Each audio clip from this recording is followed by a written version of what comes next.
día a través del Sistema Nacional de Televisión. Amalia, bienvenida.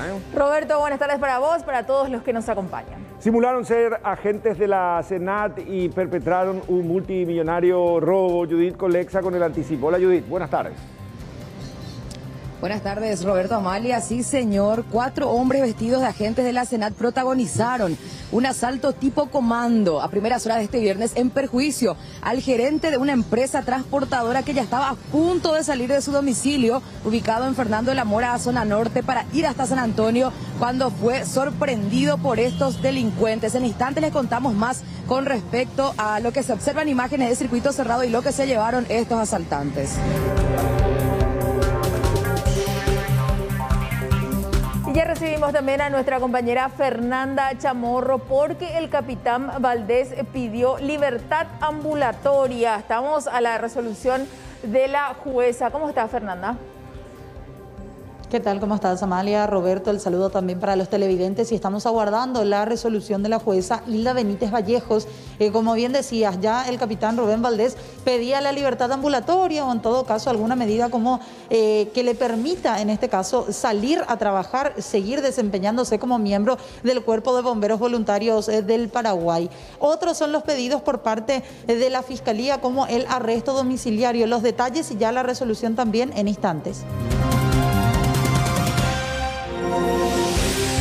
En su momento se salvó de 2 atentados, pero finalmente lo llevó el COVID. Murió el conocido político norteño Robert Acevedo. Adelante con los detalles. Nata. Exactamente, Roberto, tenemos que hablar del deceso del diputado por Amambay, Robert Acevedo, que finalmente falleció lastimosamente luego de estar 30 días internado aquí en el hospital del INERAN. En instantes vamos a tener todos los detalles. Fuertes controles en el Brasil desde hoy. ¿Cuál es la reacción en el este del país? Nuestro compañero Joel López está con los detalles. Joel, estamos contigo.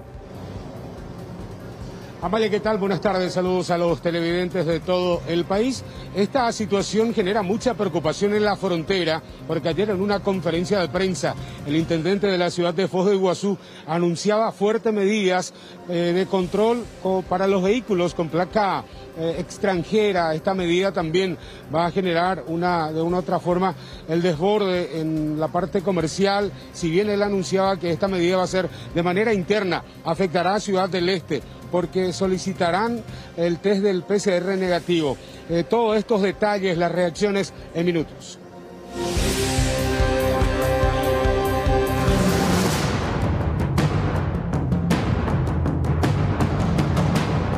Según la víctima, 4 sujetos con armas largas, con chaleco antibala, con la inscripción de la SENAT. 2 de ellos con pasamontaña. El maletín supuestamente estaba dinero en efectivo y su notebook. Estaba abriendo el portón y ahí ya ingresaron 2 personas a pie, y después posteriormente ingresó el vehículo IS. Según manifestaciones de la víctima, 18 a 20 millones de guaraníes que hoy tenía que pagar a su empleado.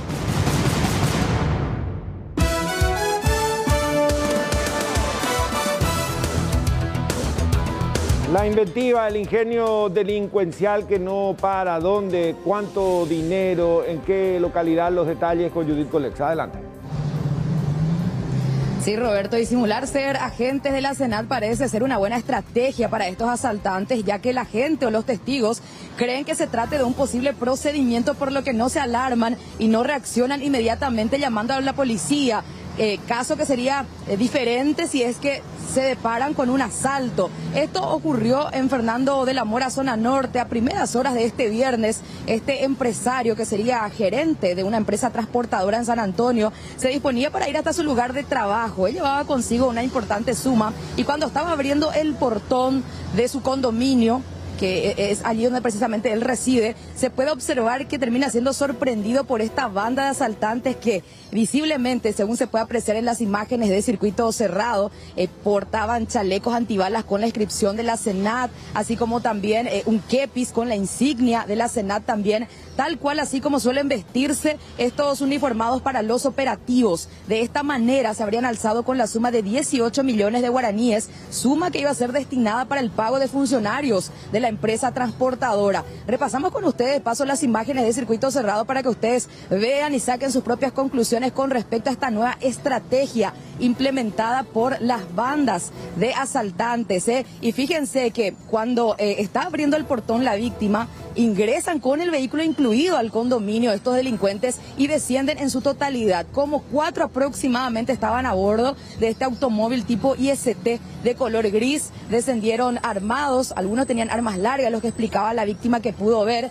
Directamente fueron hasta su vehículo como para revisar y alzarse con dinero y objetos de valor, pero fíjense en esta parte donde se observa que la víctima corre hacia el interior de su domicilio metiéndole a su familia, que en un momento dado 2 mujeres salieron a ver lo que estaba pasando y allí se encontraron con ese momento de asalto. Entonces la víctima reacciona, las mete adentro de la casa y son seguidos por los asaltantes, quienes quisieron también ingresar al domicilio de este empresario de nacionalidad española, pero no lo lograron. Incluso patearon la puerta, dejaron marcas allí en el sitio, pero afortunadamente ese objetivo no lo lograron. Solamente se quedaron con el dinero que encontraron en el interior de la camioneta de la víctima.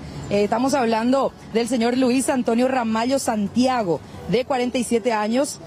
Según la información, él sería extranjero y gerente de esta empresa transportadora en San Antonio. Una información que manejaba a la perfección esta banda de asaltantes, probablemente se filtró o ya le venían siguiendo los pasos por la manera precisa en cómo actuaron justo al momento en que él arrancó el motor de su camioneta como para poder salir ya de su casa e irse hasta su lugar de trabajo. Vamos a compartir la entrevista realizada más temprano con el comisario José Portillo, él es jefe de la comisaría jurisdiccional, sobre las primeras informaciones que recabaron sobre este asalto tipo comando.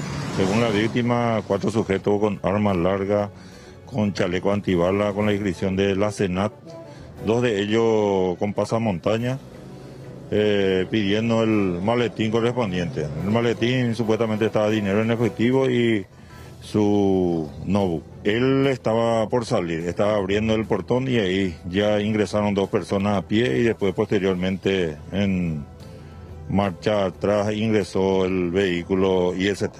Tenemos la chapa identificada, pero estamos rebuscando si verdaderamente fue robado el vehículo o no. Según manifestaciones de la víctima, 18 a 20 millones de guaraníes que hoy tenía que pagar a su empleado. Información exacta que evidentemente tenían en su poder estos delincuentes, comisario. Evidentemente. Ahora, ¿dónde queda el lugar de trabajo de esta persona, la víctima? La víctima tiene su lugar de trabajo en San Antonio, tiene una transportadora de combustible. ¿La identidad de la víctima también? Luis Alberto Ramallo, 47 años, español. Bueno, eso era lo que nos indicaba más temprano el comisario Portillo con respecto a los datos de lo que relató la víctima con respecto a este asalto. Las imágenes son bastante claras, la forma de cómo procedieron. Incluso se puede ver que no les tomó demasiado trabajo dentro de todos los asaltantes poder alzarse con este dinero, pero sí aparentemente fueron un poco más torpes en el sentido de ingresar a la casa, Roberto, porque no fueron todos, solamente fue uno atrás con la intención de ingresar. Sin embargo, la víctima reaccionó a tiempo, por lo que logró cerrar la puerta y llavear, impidiendo de esa manera el ingreso de estos asaltantes, que finalmente decidieron conformarse con la suma de 18 millones de guaraníes y un maletín en cuyo interior estaba la notebook de este señor, que es gerente de la empresa Transfelix SRL de San Antonio. Bueno, Judy, completo recuento de esto que acontecía hoy cuando amanecía. Gracias, hasta otro momento. 11:40, avanzamos.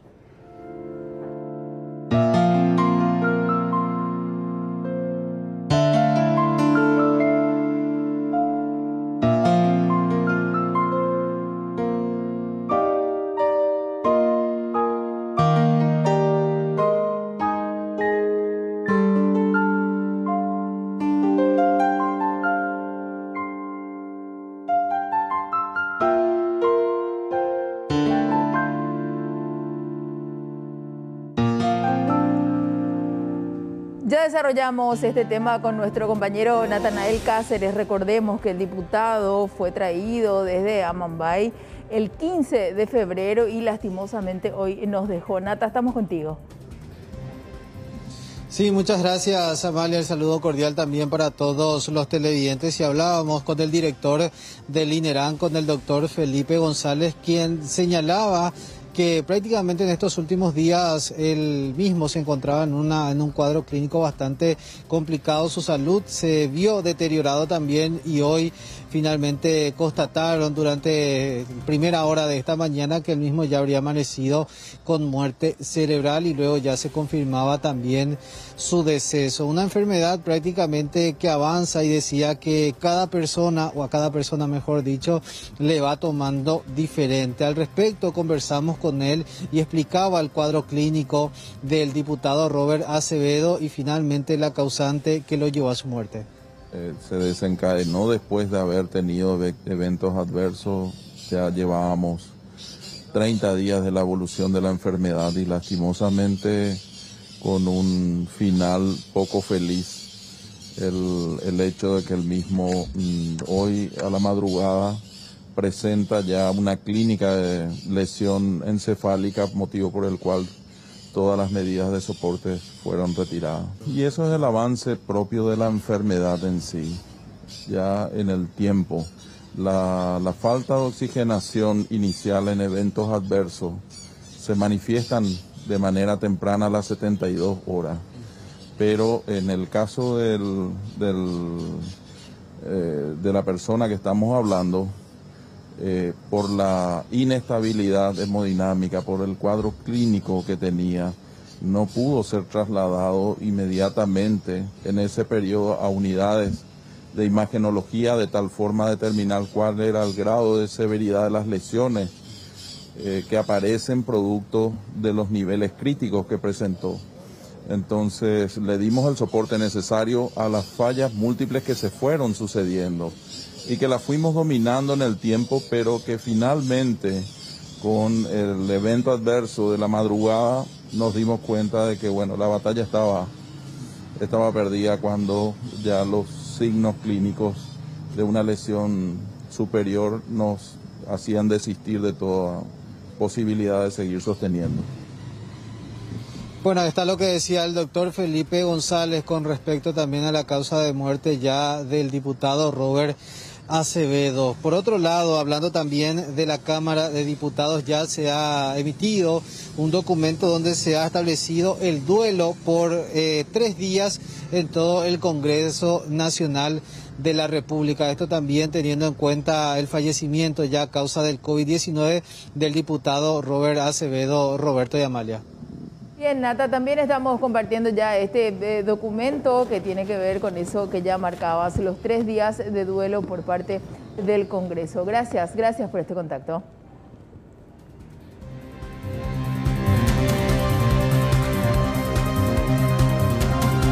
Cambiamos de tema. El hallazgo de un lote importante de químicos utilizados también para la elaboración de droga abre otra fase en la investigación de la Fiscalía y la Senat. El centro de la pesquisa es el gerente propietario, escuchen, de la empresa que realizó la exportación de un cargamento a Europa, en el que se encontró cocaína. El depósito intervenido se encuentra a solo 30 metros de la empresa Cartopar en Mariano Roque Alonso, allanada este último miércoles durante el operativo Atlántico Norte. En el tinglado allanado, los intervinientes hallaron un total de 117 tambores metálicos de 190 litros con la descripción de que contenían un producto químico denominado acetato de etilo. Para corroborar el contenido, se dio intervención a un técnico del laboratorio forense, quien procedió a extraer muestras y el análisis del líquido, confirmando que se trataba de dicho producto. La intervención del sitio se dio luego de denuncias de vecinos que reportaron un inusual movimiento en horas de la noche y refiriendo además que desde el sitio emanaba un fuerte olor. Los tambores encontrados son muy similares a los hallados durante un operativo antidrogas en el Chaco, donde además se decomisó una importante cantidad de cocaína, de acuerdo a lo señalado por el vocero de la Senada. Guardan similitud justamente con una incautación reciente realizada por la policía en territorio chaqueño. Nosotros en ocasiones ya hemos detectado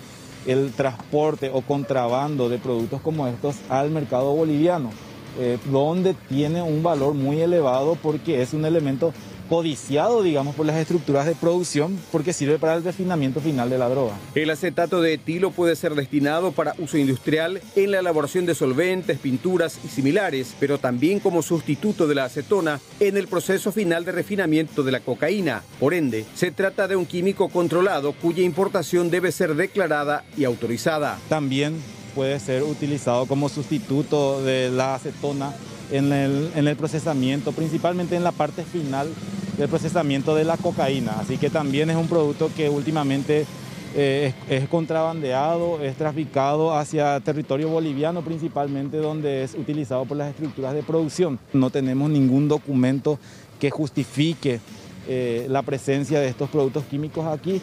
Entonces, ante esa situación, tendremos ciertos indicios de que podrían ser elementos de utilización posterior para el narcotráfico. Este cuadro ilustra la cantidad del producto encontrado en el depósito intervenido. Así tenemos que se trata de 117 tambores con un total de 22.230 litros del citado producto químico y con un valor legal para uso industrial de unos $1.845.090. Pero si este producto se emplea para fines ilícitos en la elaboración de cocaína, su valor se multiplica 3 a 4 veces, con lo que se puede estimar un monto superior a los $7 millones y representa un producto muy requerido por las organizaciones de narcotráfico. De acuerdo a este contrato de alquiler, el depósito fue arrendado a la firma Bencar S.A., representada para dicho acto por el accionista Óscar Domingo Ayala Noguera, y aparece como propietario del depósito Gerardo Gómez Jara. El contrato de alquiler se firmó en mayo del año pasado y luego se extendió hasta mediados de este año. La fiscal Elba Cáceres, responsable de la compleja investigación, señaló que el gerente propietario de la firma Tupá S.A., que en los registros aparece como la firma exportadora,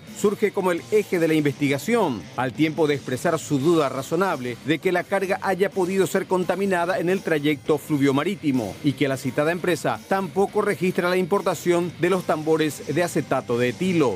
El señor Diego Benítez prácticamente se está quedando como el centro de la investigación, porque nosotros desde que tuvimos conocimiento de esta incautación realizada en Alemania, de esos 16.000 y un poquito más de kilos de cocaína, se han hecho las averiguaciones pertinentes para determinar quiénes son los exportadores o qué empresas estarían vinculadas.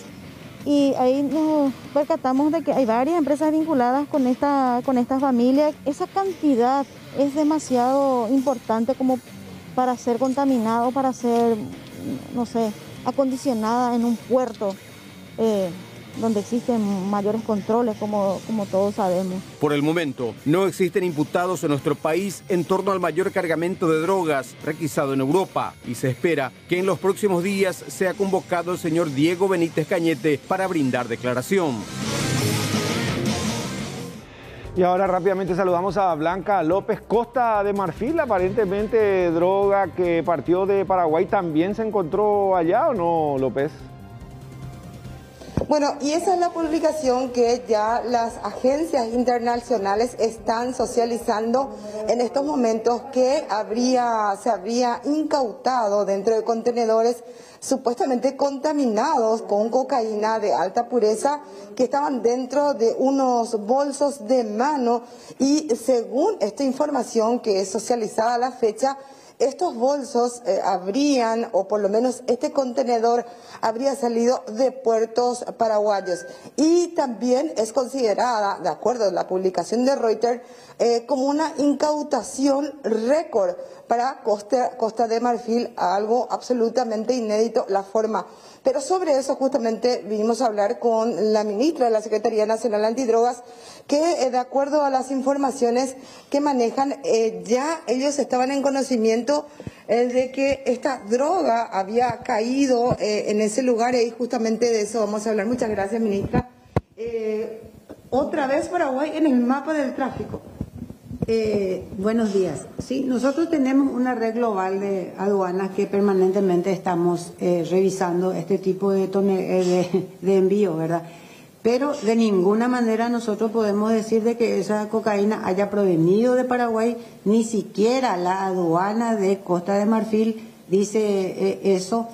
Solamente según vi en algún reporte periodístico que dice: un gendarme comentó que podría ser de Paraguay. No tenemos ninguna información oficial y tampoco ellos nos reportaron nada, y es así que nosotros como Paraguay solicitamos que nos envíen algún tipo de documentación que tenga y que diga que eso es así. Como bien lo comentaste, son una especie de bolsas de fútbol de mano en las que estaban cargadas estas, y justamente la aduana de Costa de Marfil dice que es la típica, que le llaman ellos rip-off inducido, que quiere decir la contaminación en tránsito, porque son esos bolsones tipo polizonte que uno puede tirar, cargar en los buques o ingresar en algún contenedor. Nosotros pedimos número de precintos, etcétera, o algún tipo de documentación que diga que es de Paraguay, porque de ninguna manera es así. Es diferente a este de Hamburgo, que fue con un documento de embarque de Paraguay, tenía un destinatario, tenía embalado en un contenedor, etcétera. Esto no es así. Generalmente, por lo que nosotros manejamos en el medio de Costa de Marfil, y tampoco quiero hablar por otro país, ¿verdad? Pero generalmente lo que a ellos les llegan son de Ecuador. Los 411 que hace un año también habían incautado provenían también del Ecuador y tenían un sistema similar, pero esa incautación estaba en un buque bajo bandera española. ¿Cuánto sería el peso de esta carga? No tenemos idea nosotros, porque no nos llegó a nosotros ninguna información oficial. Nosotros, de las publicaciones que la prensa paraguaya sacó, preguntamos y serían aproximadamente 1 tonelada, pero también ya de hace unos días, porque la aduana pues resguarda y recién después va revisando, ¿verdad? ¿Cómo ocurrió con Hamburgo? Como ocurrió con Hamburgo, pero ustedes pueden fijarse, comentaste que tenía la foto y ahí están viendo en pantalla, son como unos bolsones que ellos comentan que puede ser un rip-off inducido o contaminación en tránsito. Ministra, en relación al allanamiento en Cartopar que se hacía ayer, ese químico, ¿qué avances hay dentro de esta investigación? Y sobre todo porque también la SENAT es uno de los entes reguladores en relación a quién importa y quién compra y para qué su utilización. ¿Cartopar tenía alguna autorización para adquirir? ¿Respondió si tenía el uso que le iba a dar? Sí, en verdad ese lugar es un lugar que pertenece a un miembro de la familia Benítez, que son parte de Envases Paraguayos, SRL. Y supuestamente está alquilada ese lugar, que también ya se refirió a eso la fiscal. Y contestando tu pregunta, ese producto químico es utilizado en la industria, pero también es utilizado fundamentalmente en la elaboración, producción o disolvente de la cocaína. Todo este tipo de productos están regulados y deben ser autorizados por la Secretaría Nacional Antidrogas por una lista que tiene.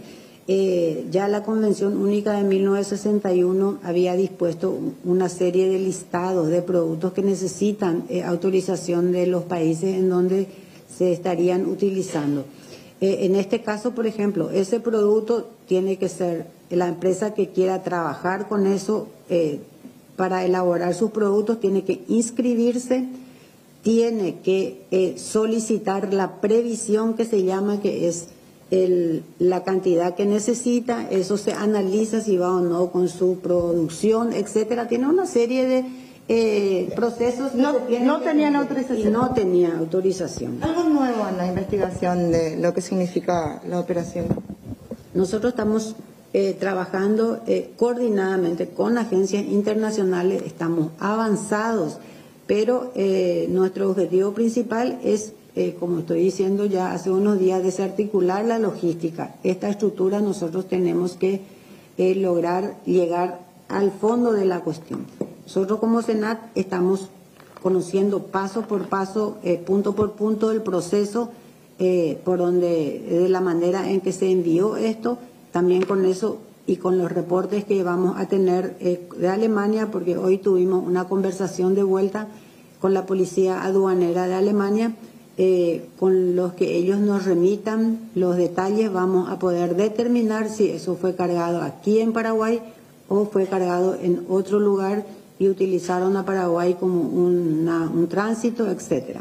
Estamos en eso. Bueno, gracias, ministra. Y aparentemente se aguarda las informaciones de Costa de Marfil, Roberto, compañeros, para saber qué relación puede tener Paraguay con ese cargamento, porque ya en menos de 72 horas Paraguay está fijo ya como ruta del tráfico de estupefacientes que llega no solamente a Europa, sino también a países de África. Totalmente. Blanque, anoche nos decía la doctora Zulle, mano a mano, que evidentemente que hay paraguayos muy involucrados, porque ellos manejan todavía en reserva identidades, la manera de operación, y que hay una supraestructura financiera por encima y que opera en toda la región, ¿no? Millonaria, porque si estamos hablando para la compra solamente de esa carga que cayó en Hamburgo, ministra, hablamos de 16 millones de dólares aproximadamente, que la inversión de los financistas del tráfico, que es muchísimo dinero, que es lo que se habría invertido para enviar esa cantidad de droga hasta Hamburgo y posteriormente para que llegue a Holanda. Bueno, gracias, Blanca, buen trabajo. Seguimos informando. Yo soy inocente de todo lo que se me imputa. Yo he puesto el inicio, o sea, la fiscala. Yo abrí el portón en mi casa y no objeté nada. Porque acá es mi imagen y mi persona la que se ha manchado. Yo soy la víctima. Yo le solicito, por favor, que me permita hacer mi trabajo, porque yo vivo de eso. El imputado, propiamente dicho él, ha solicitado la libertad ambulatoria con una restricción horaria. Ya desarrollamos este tema con nuestra compañera Fernanda Chamorro, porque libertad ambulatoria es lo que solicita el capitán Valdés. Fernanda, estamos contigo. Exactamente, ¿qué tal? ¿Cómo estás, Amalia? El saludo también para los televidentes. Y finalmente, todavía continuamos a la espera de lo que tiene que ver con esta resolución con respecto al capitán Valdés. Y hasta ahora todavía no tenemos mayores novedades por parte de la jueza Hilda Benítez. Es la que tiene que resolver finalmente si le dan o no esta libertad ambulatoria que pedía el capitán del Cuerpo de Bomberos Voluntarios del Paraguay, o finalmente van a hacer caso a lo que tiene que ver con el pedido de la Fiscalía. La fiscal Irma Llano, que ayer hacía los procedimientos en la vivienda de Valdés en la zona de Fernando de la Mora, pide el arresto domiciliario. Esta mañana se realizó la audiencia de imposición de medidas, todavía queda aguardar finalmente la resolución. Pero ¿qué era lo que le decía este hombre a la jueza Hilda Benítez? Vamos a escuchar a continuación. Se haga un arresto ambulatorio en razón a que el cliente vive solo y trabaja solo, tiene que continuar trabajando. En caso de tener un arresto domiciliario, él tendría que dejar de realizar su trabajo, y de esa manera no tiene solvencia como para poder tendría una solvencia económica como para poder mantenerse él con un arresto domiciliario. Señor Valdés, está el momento en el cual el juzgado, conforme lo dispone el artículo 245 y 242 del Código Procesal Penal, le consulta a usted si usted tiene algo que manifestar en relación a los hechos, no siendo el ejercicio efectivo de una defensa material, sino a los efectos de que usted sea oído y solicite algo antes de que verifiquemos el estado procesal suyo. Sí, doctora, buenos días. Le agradezco, aunque le escuché entrecortado. Primeramente quiero decir, doctora, que yo soy inocente de todo lo que se me imputa, y que yo he puesto el inicio, o sea, de la fiscala. Yo abrí el portón de mi casa y no objeté nada, ninguna cosa, ni entregué todos los documentos, todas las cosas, porque soy el más interesado, porque acá es mi imagen y mi persona la que se ha manchado. Yo soy la víctima de todo esto. Ya en minutos vamos a ampliar esta información teniendo en cuenta que está comenzando la conferencia de prensa desde el Ministerio de Salud con el ministro Julio Mazzoleni. Lo escuchamos. Esto representaría entonces un segundo nivel, así como el Hospital Acostañú es el tercer nivel de atención para los niños que padecen esto. También hemos estado por el distrito de Santa Elena, donde hemos inaugurado una nueva unidad de salud familiar con apoyo del gobierno de Japón, pero además hemos sido testigos del otorgamiento de una distinción a este distrito como un municipio saludable. Representa el segundo distrito en el país y el segundo en el departamento de Cordillera. Esto se otorga en base a una gran tarea de multisectorial que incluye a la sociedad civil, naturalmente, al empresariado y a las autoridades políticas en general de la zona, todo destinado no solamente a un modelo preventivo de salud, sino a una promoción de la salud en todos los sentidos. También hemos estado en el departamento de Concepción, en la zona de Horqueta, la primera región sanitaria donde hemos inaugurado otras 3 unidades de salud familiar, todas ellas a través de un proyecto de inversión con el Banco Interamericano de Desarrollo y que, como decía, tiene precisamente una orientación particular, además de todos los programas del Ministerio de Salud Pública, con lo que tiene que ver con el desarrollo infantil temprano. También hemos visitado el Hospital Nacional de Itagua, donde se ha inaugurado el 10º laboratorio biomolecular del sistema público. Estamos cerca del primer año del primer caso de COVID en el país. Y bueno, desde entonces, con un solo laboratorio en el área de salud pública con capacidad para poder realizar procesos biomoleculares, en este momento ya son 10 y tenemos en expectativa otros 5. En lo que hace al dengue, el número de notificaciones ha permanecido relativamente estable a lo largo de todo el país, en alrededor de 700 notificaciones. El número de casos ha aumentado. Afortunadamente no tenemos nuevos fallecidos. Tenemos 2 casos de chikungunya, que es de notar. Y como hemos señalado ya, la zona norte del país es la zona más preocupante, donde tenemos más casos de dengue en este momento, particularmente el distrito de San Lázaro y el departamento de Alto Paraguay. En lo que hace al informe COVID, esta semana también ha sido muy importante. Se ha producido la llegada de las vacunas y se ha iniciado la vacunación para nuestra primerísima línea, con un énfasis particular en la gente que trabaja en terapia intensiva, en los pabellones de contingencia y la gente de apoyo diagnóstico. A esta altura, creo que el gráfico no es muy visible, pero estamos por encima de las 1.300 vacunaciones al día de ayer. Bueno, hoy continuamos con eso y creemos que ya en los próximos días vamos a poder cumplir con esta primera meta, ¿no? Hay departamentos como el de Alto Paraná que ya han cumplido con su meta de vacunación. También en el día de la fecha he recibido la notificación del mecanismo COVAX respecto a la llegada de las vacunas. En ese sentido, como ustedes saben, estamos esperando la llegada de las vacunas AstraZeneca.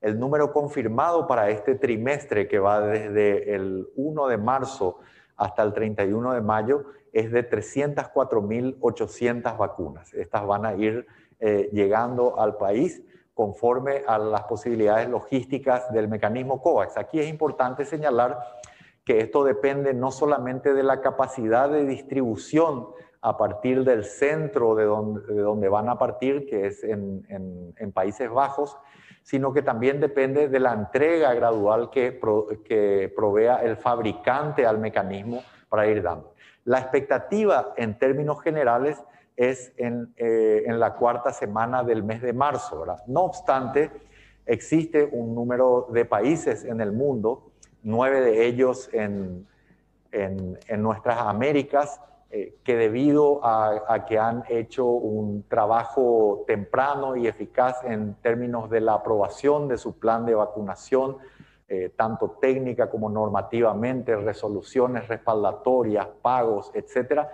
Entonces van a tener una asignación anticipada de estas vacunas que se esperan antes del 15 de marzo. Entre esos países está Paraguay y esperamos un primer lote de 36.000 vacunas para esa fecha y el resto de del remanente de las 304.000 entonces van a ir suministrándose de manera sostenida y gradual a lo largo de los próximos 3 meses. Para el final de año esperamos la provisión completa de las 4 millones y casi 4.300.000 dosis que están previstas a través del mecanismo COVAX.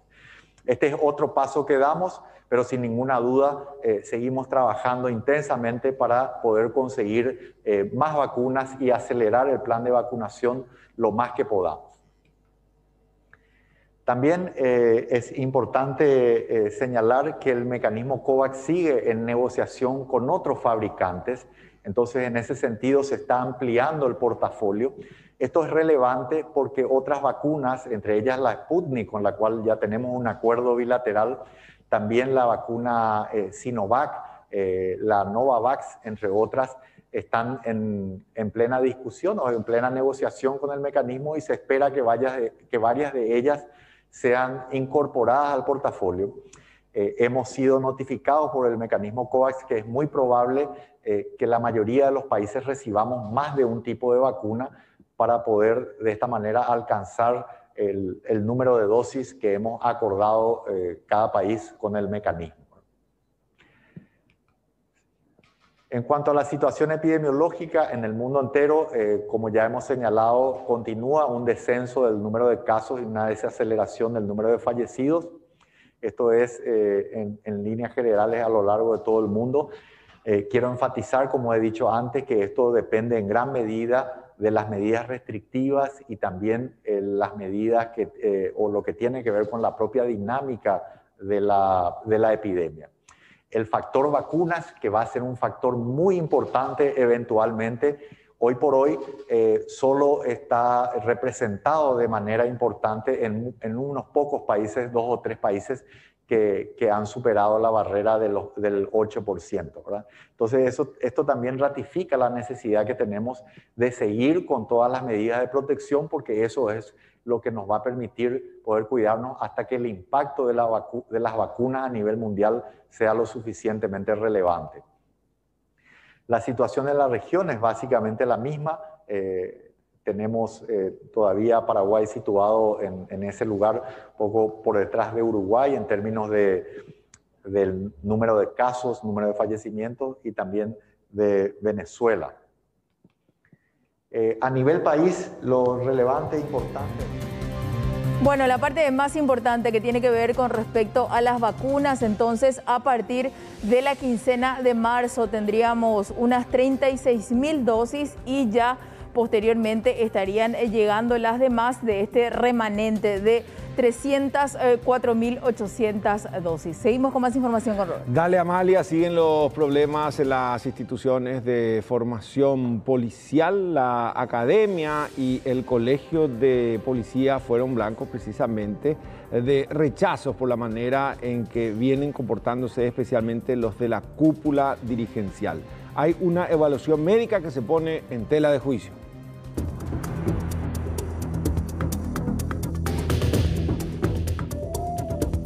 Y como cada año el colegio y la academia de policía es centro de protestas luego de los primeros estudios que se realizan para el ingreso a esta institución. Ahora hay personas que se encuentran manifestando enfrente de la institución solicitando la revisión de los estudios médicos porque algunos alegan de que no pudieron ingresar o por su complexión física o por alergias que le aparecieron.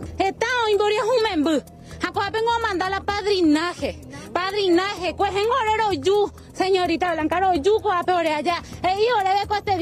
allá. Supuestamente la médico acompañata la hora en Bucuera, pero oye le dejan y estudio fuera.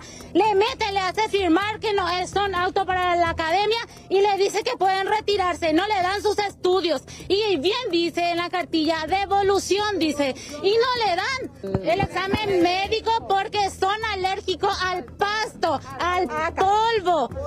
Algunos le dicen dice que en Yanteco están muy flacos, otros que están un poquito gordos. Hay personas que no pasaron psicotécnico y están ahí. Están adentro. Como una persona que no tiene el perfil para poder desenvolverse dentro de la sociedad va a estar para tener que trabajar diariamente con esa persona? ¿Cómo va a tener un equilibrio emocional para enfrentar cierta situación? Todo lo que nos eliminamos ahora, nosotros pasamos el psicotécnico. Nosotros todos pasamos el psicotécnico. Y eso que no pasaron el psicotécnico, ahora pasaron todito el médico. A mí supuestamente se me dijo que yo soy alérgico al pasto. Yo desde que tengo 5 años juego en el pasto. Y no tiene sentido. Yo le dije, no puede ser por eso, me dijo. Y yo le dije, capaz no te pusiste nomás todavía bien, me dijo. Y se te obliga a firmar un documento y vos salís. Se te entrega a vos uno y vos tenés que firmar acá. Yo firmé el mío. Dice que no es apto. Mostrarle la cámara, por favor. Sí. Acá dice que supuestamente mi motivo de eliminación es según el artículo 54, 17.1, hipersensibilidad. Y ese supuestamente es porque vos sos alérgico al pasto. Y no tiene sentido. Sí, pasé psicotécnico. ¿Puedes hacerle una... Es más flaco que nuestro compañero Hernán? Date una vuelta. ¡Sacate tu remera, gordo! ¡Dale, gordo! ¡Dale, gordo! Él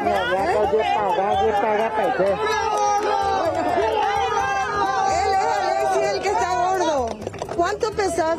72 kilos. Y ellos te miden tu índice de masa corporal según tu altura. Y yo tengo 1,74. ¿Y cuánto? Y estoy en el normal, 72 kilos tengo. 72. ¿Y sos gordo? Soy gordo. Sí. Por su parte, el director señaló que no se reverán los estudios médicos porque estos dictámenes los realizaron los profesionales de la salud en base a los parámetros existentes que han sido revisados por los postulantes y que firmaron un acta notarial que estaban de acuerdo. Todos los postulantes tuvieron acceso hasta esta parte del proceso. Esta parte del proceso en adelante, educación física y la parte de conocimiento son sumativos. Los resultados se suman. No así la parte de la evaluación médica, que son excluyentes. Para eso están los doctores, los médicos, quienes han evaluado y han, por decir, calificado, pero hasta donde sabemos, uno puede tener un estado atlético, pero tiene una masa corporal pesada o grande. Entonces, nuestro reglamento habla de hasta 27 y hay una tabla de evaluación para el efecto. Otras pruebas que serían también una suerte de sedazo para aquellos postulantes, entre ellos la prueba física y también la intelectual. No obstante, la queja es que aquellos que no pasaron el psicotécnico han pasado el examen físico y los que han pasado el examen psicotécnico hoy queda fuera de la institución. Bueno, una vez más se pone en tela de juicio este proceso que deja aparentemente de lado a jóvenes aptos que querían abrazar la carrera policial. El comisario Balbuena, que siempre tiene el speech, el discurso perfecto como para simular cuestiones que no hacen al todo. Se habla de recomendados, se habla de tráfico de influencia y también de dinero en juego. Bueno, vamos ahora hasta Joel López, frontera con el Brasil. ¿De qué se trata? ¿Estrictas medidas? ¿Hay que tener análisis en mano? ¿Cómo viene la mano? ¿Cuál es la disposición? Adelante. Roberto, muchas gracias. Saludos a los televidentes. Justamente esa decisión publicaba ayer el intendente de la vecina ciudad de Foz de Iguazú, Brasil, en una conferencia de prensa. Esta medida del pedido del PCR negativo a todos los automovilistas con placas extranjeras. Hasta el momento esta decisión no está muy firme porque se aguarda un decreto oficial para poder ya entrar en vigor o en vigencia. La preocupación principal se centra en esto en la jornada de hoy. Se espera una reunión a las 5 de la tarde entre autoridades de Paraguay y de Brasil buscando ese mecanismo más viable para poner frente a esta enfermedad, a esta pandemia que continúa dando mucha preocupación. Parte de la conferencia de prensa ayer del intendente de Foz de Iguazú compartimos. Uma medida que nós iremos adotar entre amanhã e sábado e também a fiscalização de carros de origem estrangeira que circulam em Foz do Iguaçu. O município vai adotar medidas dentro do território de Foz do Iguaçu. Nós iremos exigir e fazer blitz. Várias blitz serão feitas em diversos pontos da cidade, exigindo que essas pessoas, que seja o condutor, seja o passageiro, elas, vindo do exterior, elas terão que ter um atestado negativo de PCR para a Covid-19. Então, isso tudo será regulamentado em decreto, porque nós precisamos ter uma proteção do nosso sistema de saúde. Nós precisamos saber que existe também essa questão da variante, né, doutor Fábio? E essas variantes circulam muito em região de fronteira. E a gente precisa ter esse controle sanitário, porque senão a gente perde o controle em absoluto da pandemia, né? Bueno, si bien no habla de una barrera sanitaria en el Puente Internacional de la Amistad, es otra medida que él va a estar tomando en varios puntos de la ciudad que es de su competencia. Habla de barreras, pero dentro de la ciudad, algunos controles estrictos también para vehículos con placas extranjeras.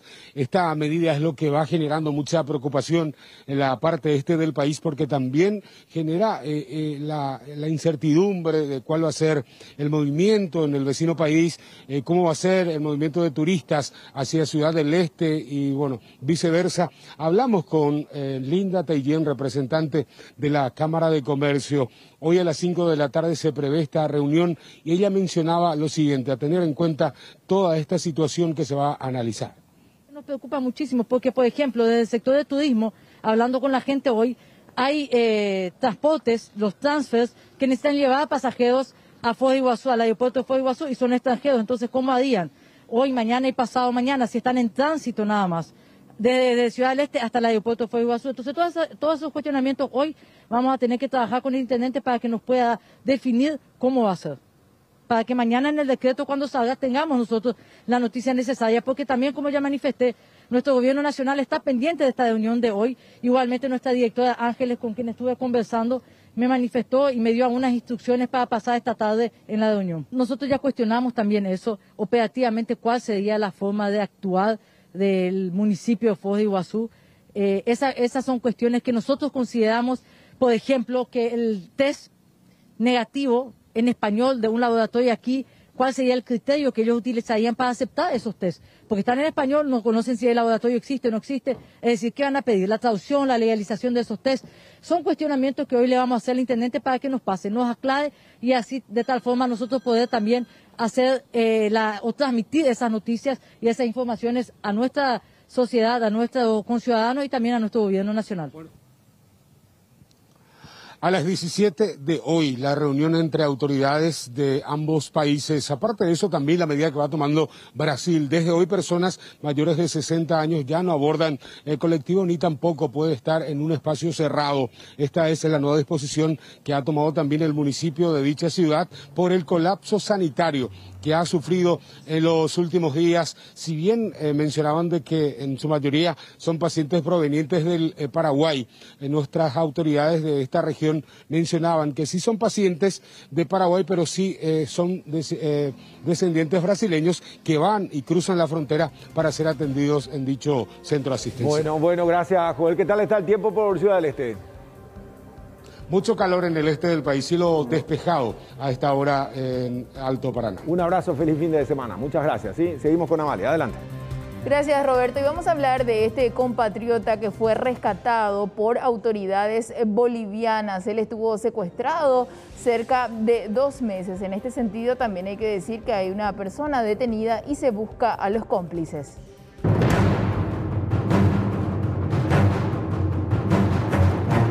El 24 de diciembre del año pasado fue privado de su libertad un connacional que visitaba como turista la zona de Terazama en Cochabamba, Bolivia, y además dijo haber sido torturado por sus captores. Su liberación se dio en la ciudad de Santa Cruz tras un operativo conjunto de la policía de ese país, que además detuvo a uno de los presuntos implicados en el secuestro, que ya fue derivado a una cárcel. Supuestamente con unas personas que viven en esa localidad, y es ahí donde empieza ya se hace mención sobre la denuncia de la privación de libertad. La víctima, que es de nacionalidad paraguaya, refiere de que habría estado sufriendo distintos vejámenes, tipo de torturas, también en su integridad física. Había como una coartada como para que pueda él salir de esa localidad.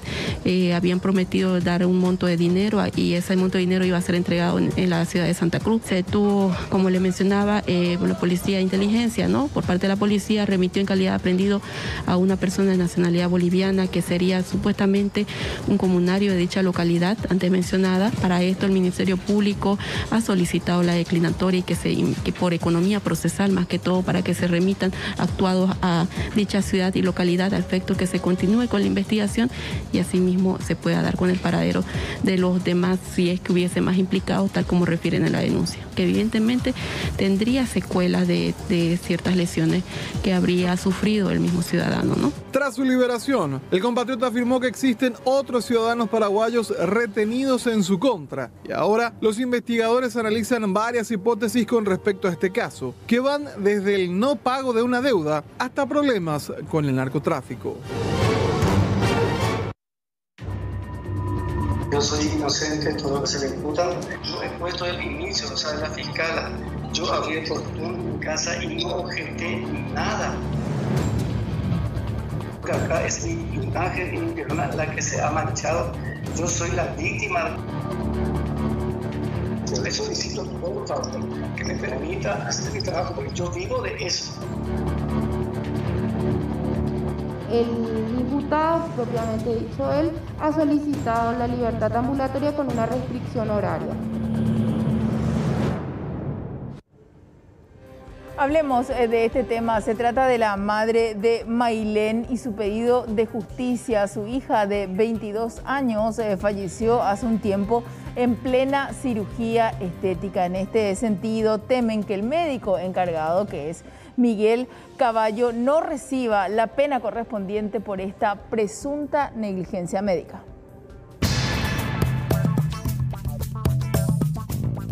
Pasaron casi 2 meses de la muerte de Maylén Analía Romero, de 22 años, por complicaciones durante una intervención quirúrgica para implantes mamarios.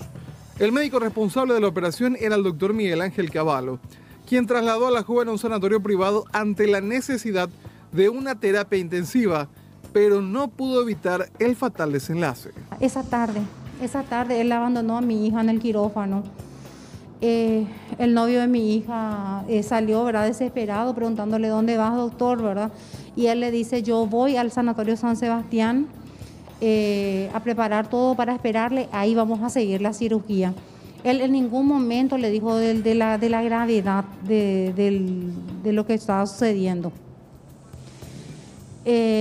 Llegó a las 9:20 de la noche en el sanatorio San Sebastián. Me engañó.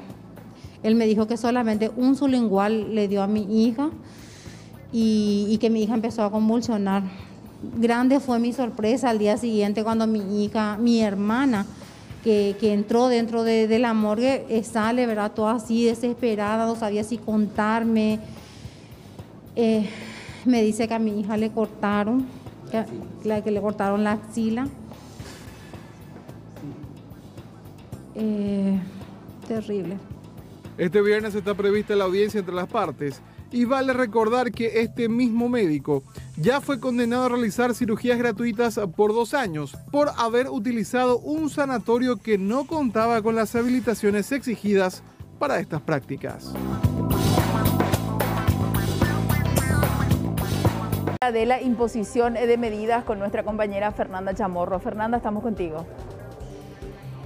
¿Qué tal nuevamente, Amalia? Exactamente, todavía no sabemos cuál va a ser la decisión de la jueza Hilda Benítez. Nos decían que pasado el mediodía recién se tendría algún tipo de decisión. Recordemos, la Fiscalía está pidiendo arresto domiciliario teniendo en cuenta que los delitos que se le atribuyen tienen penas muy bajas, de un máximo de hasta 5 años, hablando de coacción y lesión de la comunicación y la imagen de la víctima, teniendo en cuenta todos los análisis análisis, todas las evidencias que ya ha recabado la Fiscalía, es que finalmente el capitán Rubén Valdés fue imputado por estos 2 delitos. Pero ¿qué es lo que decía su defensa? El abogado Alfredo Delgado nos hablaba más temprano y mencionaba que supuestamente esta denuncia de la mujer, que ciertamente fue su pareja durante unos 4 años, decía el abogado, forma en realidad parte de una idea supuestamente de intentar sacar a los Valdés del Cuerpo de Bomberos Voluntarios del Paraguay, y que no hubo en ningún momento ningún caso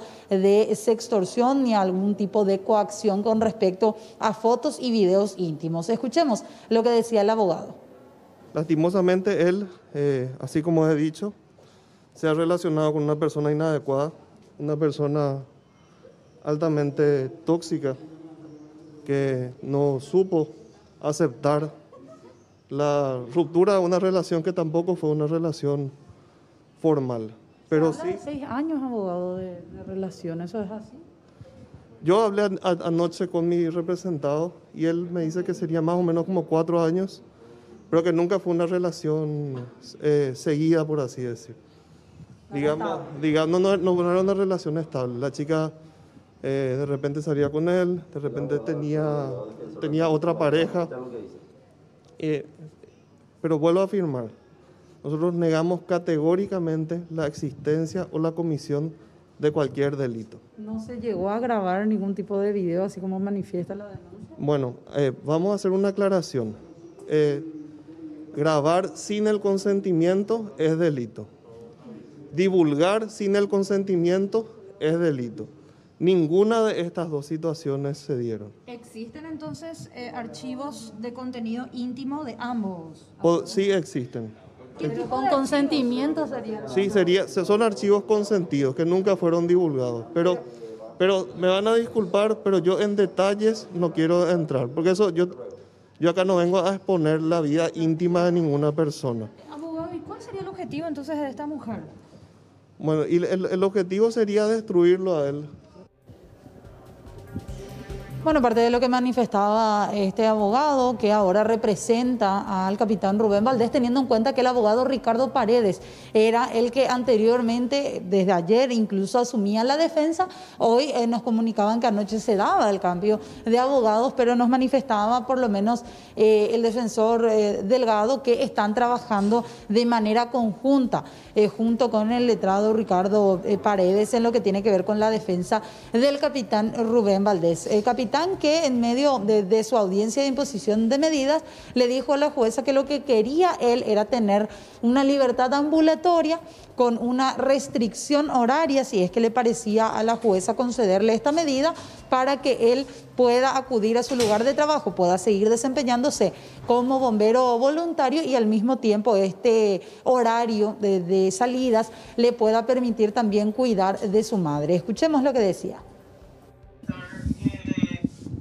Se haga un arresto ambulatorio en razón a que el cliente vive solo y trabaja solo, tiene que continuar trabajando. En caso de tener un arresto domiciliario, él tendría que dejar de realizar su trabajo, y de esa manera no tiene solvencia como para poder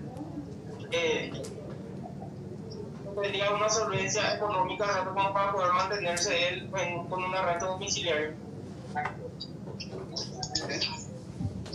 Señor Valdés, está el momento en el cual el juzgado, conforme lo dispone el artículo 245 y 242 del Código Procesal Penal, le consulta a usted si usted tiene algo que manifestar en relación a los hechos, no siendo el ejercicio efectivo de una defensa material, sino a los efectos de que usted sea oído y solicite algo antes de que verifiquemos el estado procesal suyo.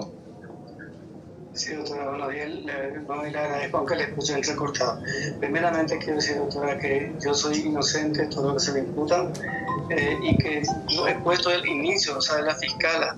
Yo abrí el portón de mi casa y no objeté nada, ninguna cosa, ni entregué todos los documentos, todas las cosas, porque soy el más interesado, porque acá es mi imagen y mi persona la que se ha manchado.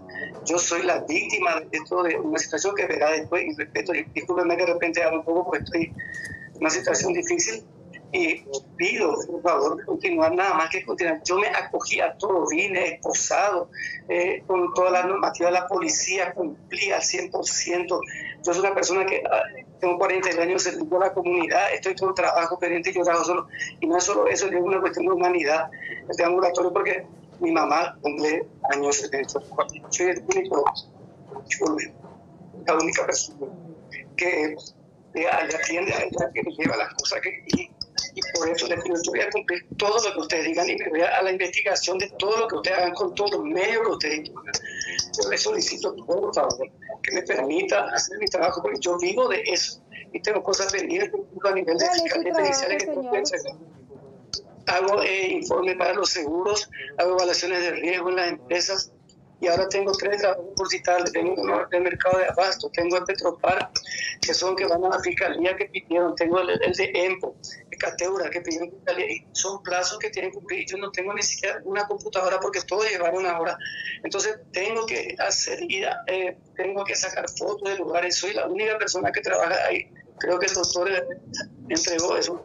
Entonces, yo nada más que pido eso, todo lo que ustedes me digan después, no salir para firmar, yo voy a cogerme a todo lo que usted, doctora, todo lo que usted ponga, pero solicito que me den la posibilidad de ver a mi madre, porque ella, yo trabajo, le tengo que llevar a ella alimentación, le tengo que ver las cosas, tengo que velar por su salud y trabajar.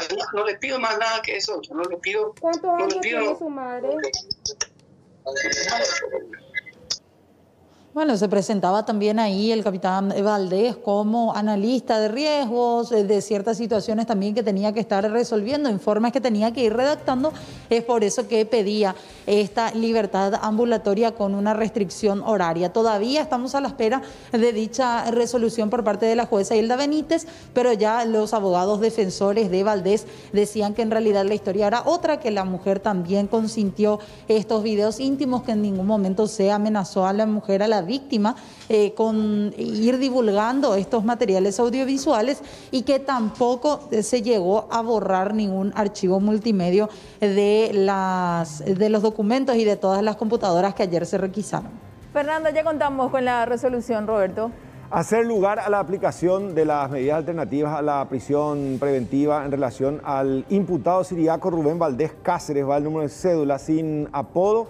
También se le fija una fianza de 200 millones de guaraníes y la restricción horaria solicitada. Disponer la inmediata libertad ambulatoria del imputado. Oficiar a fin de dar cumplimiento a la presente resolución, anotar, registrar y notificar, remitir copia a la excelentísima Corte Suprema de Justicia.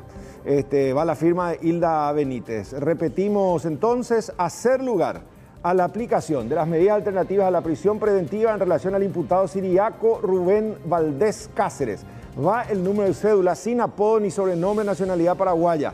Nacido en fecha de 18 de octubre del 58, informe, van otros detalles. Y, insisto, 200 millones de guaraníes de fianza, prohibición de permanecer en la vía pública de 19 a 7. Sí, la prohibición de comunicarse por cualquier medio idóneo de comunicación con la víctima, la ciudadana Evelyn Martínez, va el número de cédula. La prohibición de salir del país sin previa autorización del Juzgado Penal de Garantía número 10. Otros detalles de esta resolución que compartimos de primera mano con nuestra gran audiencia.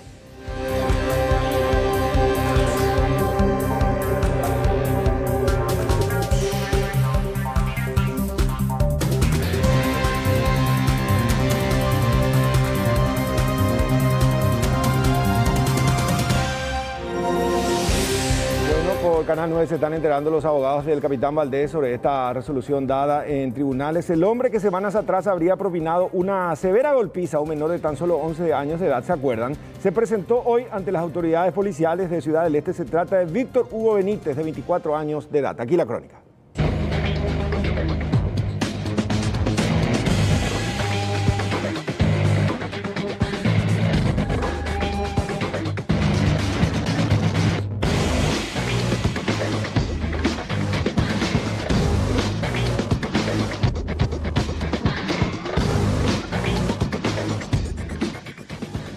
Víctor Hugo Benítez, de 23 años de edad, se presentó ante las autoridades policiales. Él mismo contaba con una orden de captura por haberle propinado una golpiza a un menor de edad, el cual fue registrado por un testigo y se hizo viral en las redes sociales.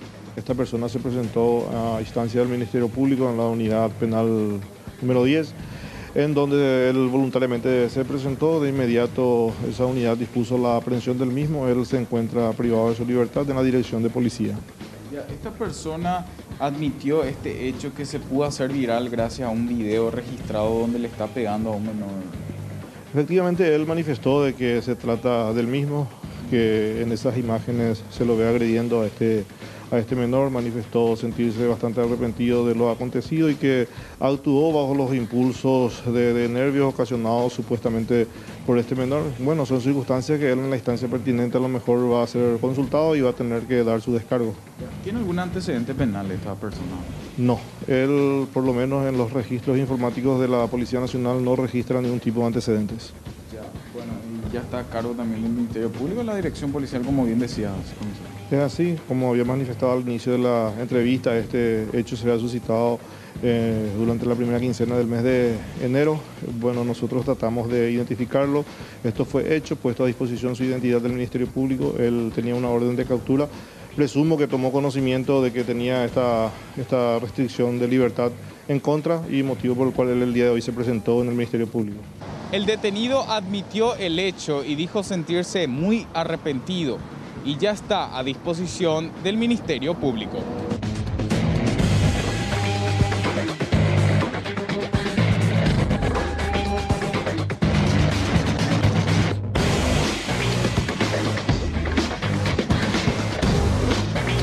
Recorrido por el calamitoso estado en el cual se encuentran ciertas instituciones educativas públicas. Estamos contigo, Leila, contanos. ¿Qué tal, Amalia? Roberto, llegamos hasta la escuela Juana María de Lara, ubicada aquí en el barrio Trinidad de la ciudad de Asunción, sobre la avenida Venezuela, a pocas cuadras nada más de lo que sería la avenida Artigas, porque bueno, ya estamos a pocos días del inicio de clases, el próximo 2 de marzo, martes de la semana que viene, y desde el ministerio dijeron que las instituciones que estén en condiciones van a iniciar el desarrollo del ciclo lectivo 2021, y es por esto que docentes de esta institución denunciaron el estado en el que se encuentra la escuela e incluso ellos presentaron una nota ante los directivos de la escuela y dijeron que no se van a presentar justamente por las condiciones en las que se encuentra y porque esto también significaría un riesgo para los alumnos, además que ellos mismos como docentes presentaron incluso documentos que avalan que algunos cuentan con enfermedades de base. Denunciaron que no cuentan con elementos de bioseguridad como alcohol, jabón, lavatorios y otras necesidades también, pero escuchemos lo que mencionaba una de las docentes, específicamente la profesora Dayana Acuña, quien hacía también esta denuncia. La escuchamos. Y estas son las condiciones en las que nosotros vamos a recibir a los niños en modalidad híbrida, un grupo presencial y otro grupo virtual. El patio está a simple vista, esto no se limpió. Allá está el parque para los niños que obviamente va a estar inhabilitado, pero en estas condiciones, en toda una pandemia, está también el dengue, nosotros vamos a recibir así, la institución tiene que estar en óptimas condiciones para habilitar. ¿Y qué nos dicen nuestros superiores? Que sí, la escuela está en condiciones porque cuenta con agua y con infraestructura. ¿Tenemos infraestructura? Sí, pero estas son las condiciones. No hay pintura, no hay lavamanos, no hay insumos, a excepción de lo que nosotros compramos para nuestro uso personal. Pero ¿quién me asegura a mí que los niños van a contar con esos insumos para poder lavarse las manos cuando entren? No tenemos alcohol, no tenemos jabón. No tenemos elementos de bioseguridad. Nada. Ellos esperan que nosotros pongamos todo eso. Podemos poner para la vuelta a clases, pero ¿quién nos asegura la continuidad de esas cosas? Todo lo que a nosotros nos preocupa es la seguridad nuestra, de nuestras familias y de nuestros niños. Porque si nosotros nos enfermamos a nuestra familia. Estamos dejando chicos en la casa, adultos mayores, y nosotros vendremos acá al matadero, que es lo que consideramos. No tenemos nada. Es una pena ver que una institución tan grande esté en esas condiciones. Todo un año de pandemia y la institución está peor que cuando la dejamos. Los baños tienen cañerías rotas, tienen mugre por todos lados. Y esto no tenemos lavadero, esto es el bebedero, que está sucio, tiene cañerías rotas. Y acá tenemos que entrar nosotros y nuestros niños también. Estamos expuestos a muchísimas enfermedades. Yo no estoy ajena a trabajar, yo quiero trabajar, pero quiero tener las condiciones mínimas de seguridad para protegerme a mí y proteger a los que yo amo, que es mi familia. No podemos decir que estamos en óptimas condiciones. El martes inician las actividades y acá nos dicen que tenemos que estar acá, impartiendo clases presenciales a los que optaron por esa modalidad y de manera virtual a los demás. Bueno, veían Amalia, Roberto, el recorrido que nosotros hacíamos también por la institución, las condiciones en las que se encuentra el espacio recreativo, por ejemplo, la canchita y el pequeño parque que tienen, que está destinado para los chiquitos de jardín y preescolar, totalmente rodeado por malezas, y esto que colabora también para la propagación del dengue, además del riesgo también de contagio de COVID-19, justamente por lo que denunciaban los maestros, ¿verdad? No tienen incluso lavatorios para lavarse las manos, una de las necesidades básicas que establece también el protocolo de salud, las cañerías de los baños con filtraciones, inodoros que no están en condiciones. Y bueno, de esta manera definitivamente van a desarrollar las clases los chicos que vengan el día martes 2 de marzo, porque lo que dicen las autoridades es que deben presentarse. Para las autoridades, esta institución está en condiciones de desarrollar clases en este ciclo 2021. Hay 16 maestros que se negaron rotundamente a presentarse en este caso y ya dijeron que lo harán de forma virtual para no arriesgar a los alumnos, no arriesgarse ellos y por supuesto también a sus familias, debido a que el ministerio no les provee o no les da esta seguridad de poder desarrollar de manera o en condiciones las clases en este nuevo ciclo. Y se entiende perfectamente esta decisión que toman, también la denuncia que hacen y como bien decía esta docente, hay cosas que sí se pueden solucionar posiblemente para ese inicio de clases, pero darle continuidad también es muy importante. Gracias Leila por este contacto igualmente. Cambiamos de tema, volvemos. Un trágico accidente se registró anoche en nuestra ciudad capital, siendo la víctima un joven delivery. Sus amigos y familiares se quejaban de la actuación de la policía, generando momentos de mucha tensión durante todo el procedimiento.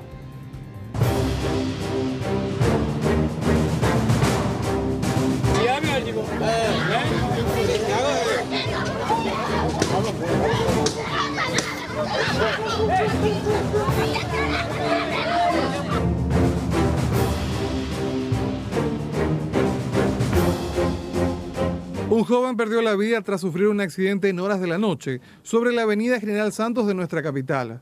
La víctima fatal viajaba a bordo de su motocicleta cumpliendo el servicio de delivery cuando impactó contra otro vehículo que, según una testigo, intentó darse a la fuga. Y lo de la pizzería la atajaron todito, porque si no era por él, se iba y el muchacho. Con su vehículo. Y le custodiaron los policías. No quería que se le hable, que se le toque, porque él estaba tomado.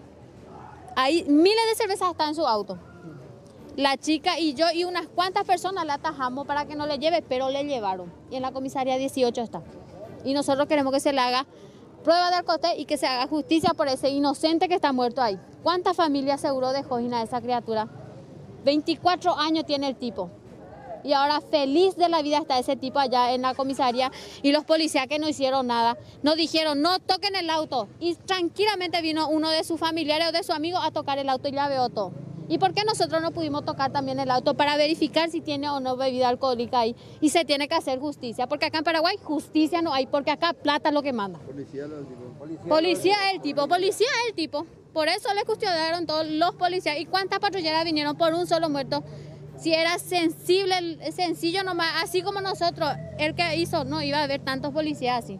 La mujer criticó el actuar de los policías en el hecho y afirmó que el joven estaba vivo tras el percance, pero no fue auxiliado a tiempo. Yo le di vuelta y le toqué acá, estaba vivo, y él decía para que se le lleve, para que se le auxilie.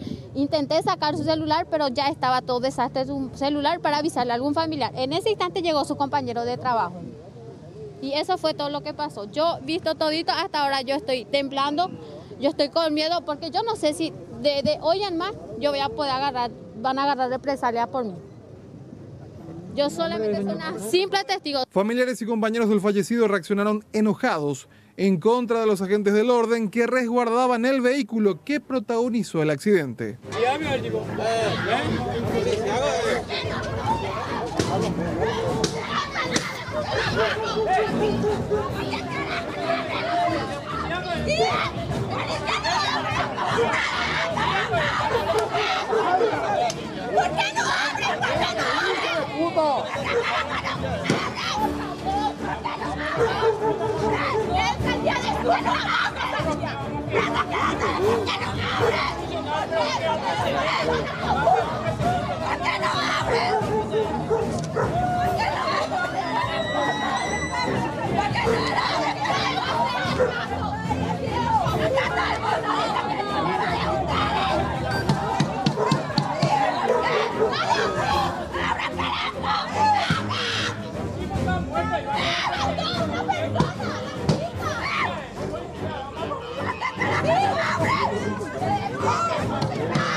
Finalmente, se decidió llevar el auto hasta la sede policial para realizar la verificación correspondiente. Estamos esperando el procedimiento de rigor, vamos a verificar el vehículo y vamos ya a la comisaría para inspeccionar bien por personal técnico. Solamente eso es lo que falta. ¿Va a ser sometido a la prueba del coteo? Sí, ya estamos trasladando también para la prueba del coteo al supuesto autor. ¿Se encontró algo dentro del vehículo? Y justamente para eso, porque acá no podemos realizar procedimientos de la gente. Para no crear tanto problema, vamos a llevar a la comisaría para... Ya del conductor, El oficial interviniente tiene todito. Los vecinos dicen que es oficial de la policía. Mentira. No sé de dónde sacaron eso. No. ¿Cómo ocurrió el accidente según testigo, a su comisario? Supuestamente el vehículo venía por el carril izquierdo, hizo un giro indebido y la moto venía por el carril derecho, le agarró y le tiró por la columna. Eso es lo que tenemos. Pero tenemos todo el circuito cerrado, que vamos a pedir mañana mismo para acercar a la fiscalía. En cuanto al chofer, se sabe que fue derivado hasta la comisaría 18 del área metropolitana y ya quedó a disposición del Ministerio Público.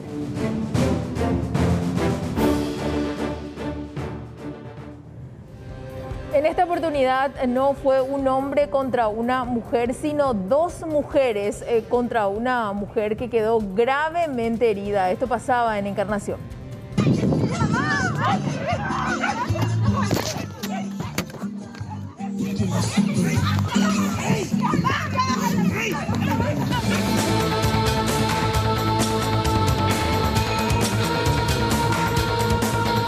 Una mujer que circulaba a bordo de una motocicleta en la vía pública del barrio San Antonio y Pecurú de Encarnación fue interceptada por otras dos mujeres. Según la denuncia, la echaron de su motocicleta y la agredieron brutalmente. Ayer me agredieron acá en la cuadra de mi casa, por eso quiero poner al aire también esto, ¿verdad? Porque tengo miedo ya ahora que me pasó esto, es la primera vez que me pasa. Yo venía de la escuela de fútbol con mis hijos y me salió una señora vecina, ¿verdad?, que me esperó con una piedra y me dijo, quédate porque te voy a tirar, me dijo, ¿verdad? ¿Tú estabas en qué? En moto, estaba con mi moto y como yo no quería problema, ¿verdad?, quise arrancar para pasar, para entrar a mi casa porque no quería quilombo, no quería problema luego. Y entonces ella me agarró de la cartera, me estiró y me echó de la moto. ¿Tú estabas con tus hijos en la moto? Con mis hijos. Le bajé allá en la esquina. Le bajé, menos mal que le bajé a ellos de la moto. Pero vio, mi nena se asustó, empezó a correr, se fue a pedir auxilio. Y como acá los vecinos también medio que nadie se mete, ¿verdad? Se escondieron todos. Y entonces ella se fue corriendo a la casa de su compañerita de fútbol a avisarle a su mamá y a su papá para que vengan. Y ahí fue que me agarraron, me pegaron legalmente. Acá tengo la evidencia ya, y... ¿Entre cuántos fueron? Entre dos, la señora y su hija menor.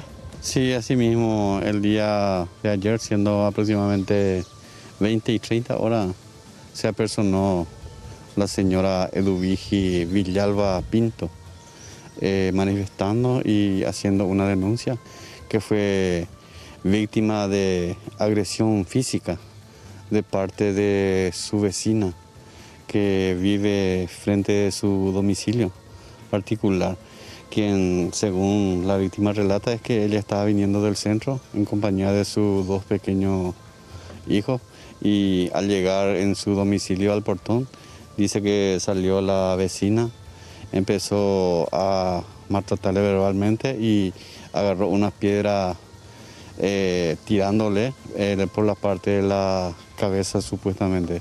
La mujer radicó su denuncia en la comisaría de esa jurisdicción y pide justicia porque teme por su vida y por la de sus hijos.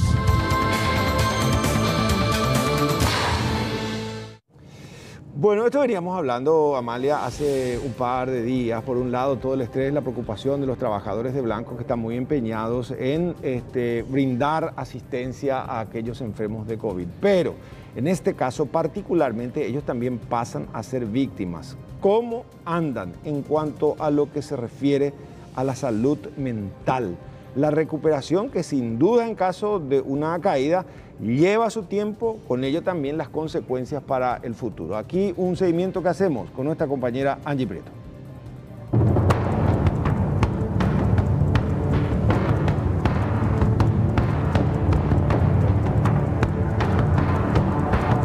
Estrés postraumático, ansiedad y depresión, estos son los trastornos más recurrentes en la actualidad debido a la pandemia. La población en general sigue sufriendo el impacto en cuanto a salud mental y en ese contexto uno de los sectores más afectados por esta situación es el personal sanitario. El día a día de luchar, ¿verdad?, entre la vida y la muerte, que eso pesa, ¿verdad?